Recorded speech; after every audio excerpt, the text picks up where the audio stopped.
Hello students, welcome to this video.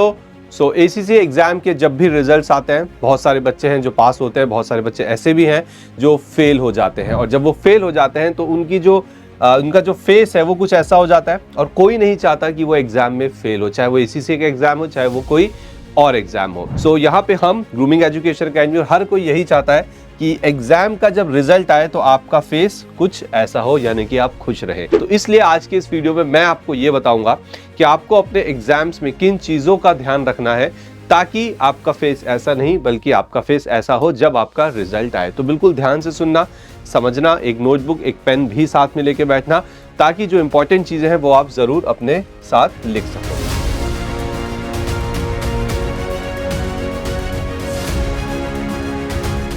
तो सबसे पहली और सबसे बेसिक चीज मैं बोलूंगा जो आपको बहुत सारे लोगों ने बताया होगा वो है कंसेप्चुअल नॉलेज। देखो, एसीसी के एग्जाम में बहुत ज़्यादा ज़रूरी है कि आप अपने कॉन्सेप्ट्स को बहुत ज़्यादा स्ट्रांग करो, चाहे आप नॉलेज लेवल के स्टूडेंट हो, स्किल या प्रोफेशनल लेवल के, ठीक है। लेकिन जनरली देखा गया है कि स्टूडेंट कॉन्सेप्ट पे उतना ज़्यादा फोकस नहीं करते हैं, ठीक है। दूसरा, वो स्टूडेंट जो कॉन्सेप्ट तो अच्छे से पढ़ते हैं लेकिन कहीं ना कहीं रिटन प्रैक्टिस में मिस कर देते हैं, यानी कि रिटन प्रैक्टिस प्रॉपरली नहीं करते हैं। और जब मैं कह रहा हूं रिटन प्रैक्टिस तो मेरा मतलब है जो आपके डिस्क्रिप्टिव आंसर्स होते हैं उनको एक्सेल और वर्ड पे प्रैक्टिस करना, यानी कि एसीसी ने आपको जो प्रैक्टिस प्लेटफॉर्म दिया हुआ है उस प्रैक्टिस प्लेटफॉर्म पे जाके प्रैक्टिस करना, this is a must requirement. और बहुत सारे मोस्ट ऑफ द स्टूडेंट्स इसको इग्नोर करते हैं और यह एक ऐसी इंपॉर्टेंट चीज है जो एग्जाम में आपको फेल कराती है, ठीक है। तीसरी चीज, under estimate the content. Content ये शायद आपने पहली बार सुना होगा, अंडर एस्टिमेटिंग द कंटेंट। देखो, आपका एक सब्जेक्ट है, फॉर एग्जाम्पल फाइनेंशियल रिपोर्टिंग, उसका एक कंटेंट है। बच्चे सोचते हैं कि इजी है, पढ़ने में आसान लग रहा है, बहुत आराम से कर लेंगे। ये होता है कंटेंट को अंडर एस्टिमेट करना। नहीं, किसी भी सब्जेक्ट में, चाहे वो किसी भी लेवल का सब्जेक्ट हो, आपको उसके कंटेंट को कभी भी कमजोर नहीं समझना है। आपको ये सोचना है कि हाँ, ये बहुत ही स्ट्रॉन्ग कंटेंट है ताकि आपकी तरफ से जो मेहनत आए, जो इनपुट आए, वो उसके अकॉर्डिंग आए। तो कंटेंट को अंडर एस्टिमेट नहीं करना है। इसके बाद लेस मॉक्स या फिर नो मॉक्स, यानी कि बच्चे या तो बहुत कम मॉक्स देते हैं, उनको लगता है सर एक मॉक टेस्ट दे दिया, हो गया, अब मैं तो पास हो जाऊंगा, लेकिन एग्जाम का रिजल्ट क्या होता है? फेल। और या फिर कुछ बच्चे ऐसे जो ओवर कॉन्फिडेंस में होते हैं, वो मॉक देते ही नहीं है। क्यों? पढ़ा हुआ है, कर लेंगे आराम से, इतने पेपर एग्जाम थे। तो ये अगेन एक ऐसा रीजन है जिसकी वजह से आप फेल होते हैं। मॉक देना इज कंपलसरी और कम से कम हर सब्जेक्ट के 3 मॉक टेस्ट आपको यहां देना जरूरी है। उसके बाद एक्सेप्ट योर मिस्टेक। जब आप मॉक टेस्ट देते हो आपको अपनी गलतियां पता चलती है। स्टूडेंट्स क्या करते हैं, मॉक टेस्ट दे दिया उसके बाद उसे भूल जाते हैं, या तो उसकी चेकिंग नहीं करवाते या खुद से एनालाइज नहीं करते। This is wrong.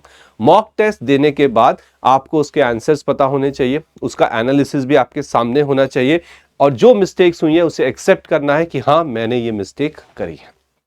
चलिए, अब थोड़ा सा और डिस्कशन को मैं आगे बढ़ाऊंगा और थोड़ा सा यहां पे इसको टेक्निकल करूंगा, सो ध्यान से सुनना। जब आप एग्जाम दे रहे होते हैं तो वहां पे आपने सुना होगा टाइम मैनेजमेंट। आपका एग्जाम 3 घंटे का है, ठीक है।